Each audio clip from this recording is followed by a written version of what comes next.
All right, guys, so today we're going to take a look at the Razer Nari Wireless. Now, the first thing I want to point out is it is powered by Razer Chroma. So if you have the other Razer Chroma devices like the keyboard, the mouse pad, even the speakers now, you can sync it up the RGB lighting so that these will coincide with all your other stuff. These also have THX spatial audio. If you're not familiar with that, that's what a lot of movie theaters use for surround sound.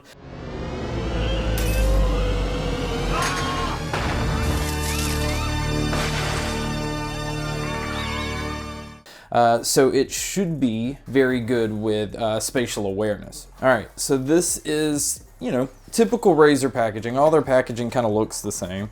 It says for gamers by gamers. As you can see, this is still a micro USB connection to USB. This would be for charging.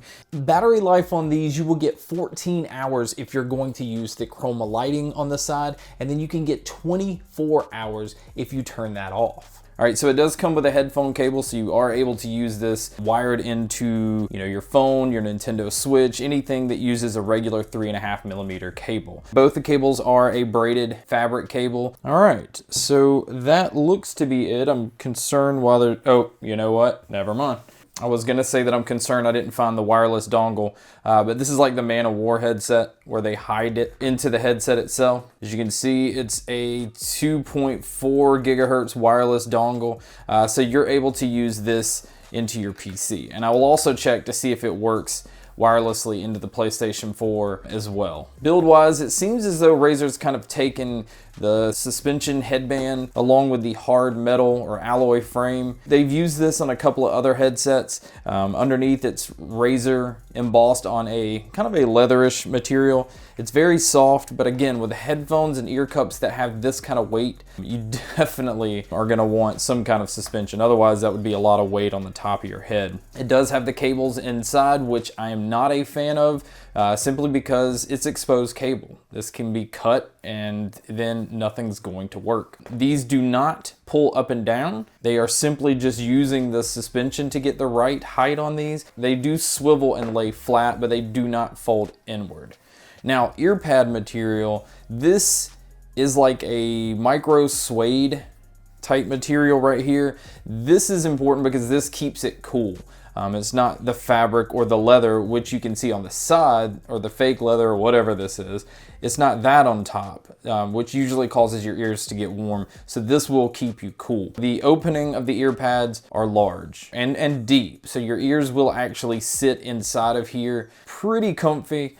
Definitely enough give. It's not as soft a memory foam as some of the other headsets out there, but this is extremely soft. By the time this is on your head, you're not gonna feel clamping force, and they're just really comfortable. But once again, you can see that Razer kind of went with the mesh look that goes around on the ear cup, and then right here where the Razer logo is, this is where your Chroma lighting, your RGB lighting can change, and you do that within the software. Again, you can have it just stay one color, you can have it breathe a color. There's several different things that you're able to do. Now, the microphone on this is actually built in. It's on the left-hand side of the ear cup, and it just simply extends and has really good bend, so you're able to get it exactly pinpointed where you want. But since we're talking about the mic, let's go ahead and check out a mic test right here. All right, guys, so this is a mic test of the Razer Nari Wireless. So most wireless mics, I haven't found any that has just been absolutely incredible. I think that this does a really decent job of picking up tones. I think it comes through clearly. So as far as playing online, you will have no issue with people being able to hear you. You also have a mic mute button on the back part of the headband.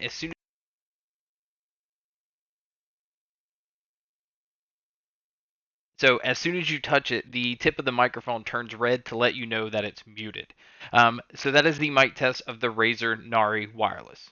All of your controls are actually sitting to the back of the ear cups, but let's go ahead and look at those.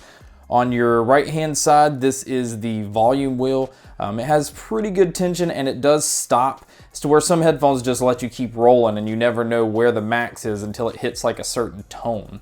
On the left hand side, you have your mic mute button up top, and then you have the control to mix in the game sound with the chat sound. Underneath that is your power button. Above that, you can see the notification light. Then you have your micro USB port for charging, and then you have your 3.5mm headphone jack input.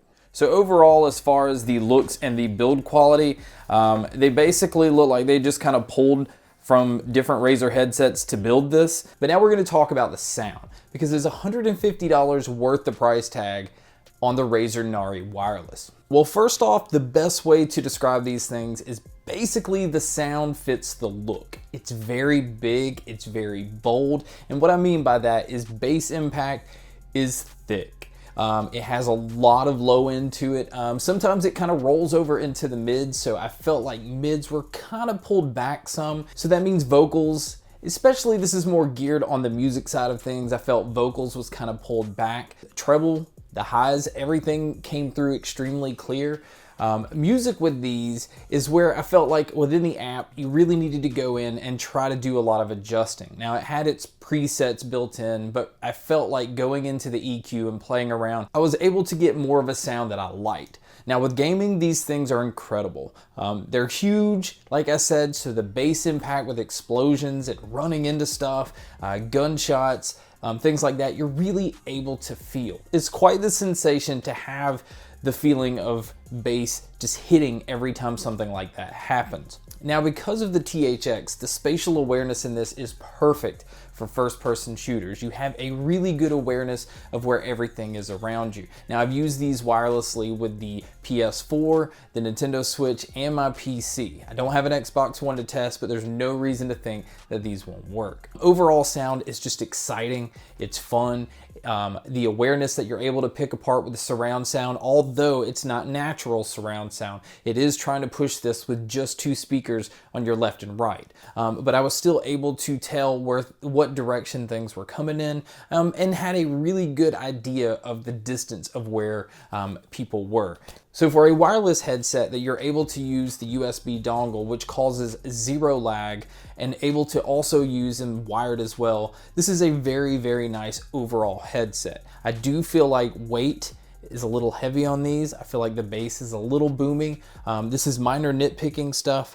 I don't see any problem with the build quality. I think these will have no problem lasting a very long time. So overall, this is a very feature-rich wireless headset that can cover all ground. Movies, they sound fantastic. The THX really comes into play there. Again, with gaming, it sounds amazing.